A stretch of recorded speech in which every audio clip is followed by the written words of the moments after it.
Hi, hello. I'm Cheryl, and this is Wholehearted Hub on the Road. Welcome to episode 12, and we are in sunny Victoria. I've been here for a few days, and I've been out on the town most of the day, and I've just come home for a quick coffee, and I thought, why not record an episode? It's been on my mind, and today we're going to talk about vulnerability. So what? We've been talking about it for a few episodes. And so I thought I would do a little bit of a so what check in. Like, why so many episodes? If we go back to when we started talking about vulnerability at the beginning of the series, at the beginning of this particular playlist, we defined vulnerability, as I see it, as the exposure to something that we're afraid of, something that has maybe a perceived threat to us. It could be any number of things. And it's like it comes with risk and uncertainty. So I want to talk about some of the outcomes of leaning into and walking hand in hand with that vulnerability. So like why you want to do it, the why you want to do it. Many of us know that Brene Brown is the research scientist expert on vulnerability and shame. And she says that vulnerability is the birthplace of joy, creativity, and belonging. And who doesn't want to belong? It's why we're here. We're here for connectedness. And that is the first outcome on my list of the benefits of leaning into vulnerability. Number one, vulnerability deepens our relationships and connections. It allows people to get closer to you, the real you, and you to them. When we're vulnerable with each other, it just opens up other parts of us that maybe we haven't let people see before. The possibility of what a relationship with us could be like and what it can unlock and open for us with another person. Number two, it shows us things about ourselves. It increases self awareness. As we grow older, we learn things that maybe we thought we should have known about ourselves. I talk about this often how one of the reasons why we lean on coaches and therapists or friends, people who we trust, are truth tellers, is because we really can't see ourselves clearly. We're too close. And the mirror often isn't shining actually towards us. And so when we open up and let somebody else in and are vulnerable with them and walk through that fear, it often shows us things about ourselves that maybe we didn't even realize. I find myself saying with other coaches that I work with or just colleagues of mine in the coaching world, like, huh, I hadn't thought of it that way or I hadn't experienced that. And I'm constantly learning about myself. Number three, it increases empathy and gratitude. And that goes multiple ways. I experience, and my coaching clients share that they experience when they do open themselves up to other people, are honest about things that maybe they've never talked about before, or share things that are deeply frightening for them to share. It enables other people to share back, and they experience so much gratitude for that trust. It creates trust. That could be another category on its own.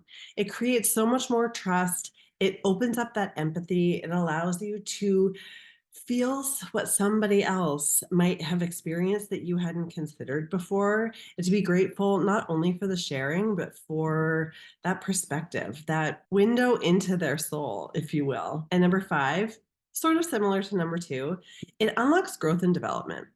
I find when I tap into that part of myself, and even though I do this work constantly, I'm often surprised by the things that I'm still learning about myself, the development that I still have available to me, and the people who will hold my hand. And like when I fall down and fall on my face, which I do often ish, will actually hold out their hand and help pick me up because I've let them in and let them see a part of me that is super vulnerable.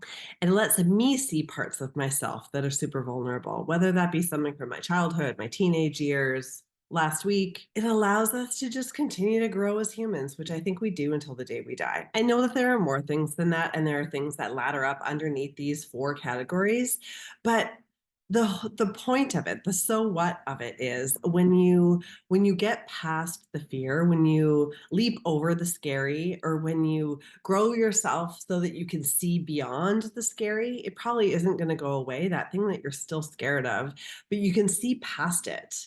Then that's where the fun begins. That's where stuff gets super exciting. When you get beyond the scary and you can experience things from this list, it also feels good. Like it just feels good. You feel better.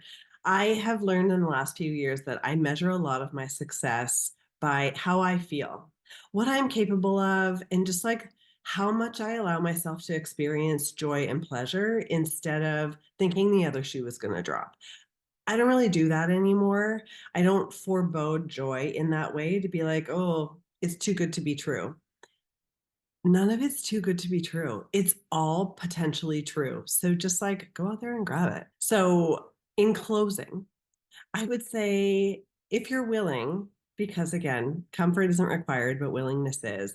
If you're willing, let a bit of vulnerability unlock some of your superpowers. Let your true self shine and see what it opens up. See what's available to you on the other side of it.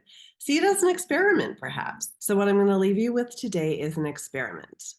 I encourage you to start your vulnerable journey, if you haven't already, with yourself. So let's do it as a mirror exercise. So, what I want you to do is to look in the mirror with your eyes open, stare into your own eyes, and start with something really vulnerable.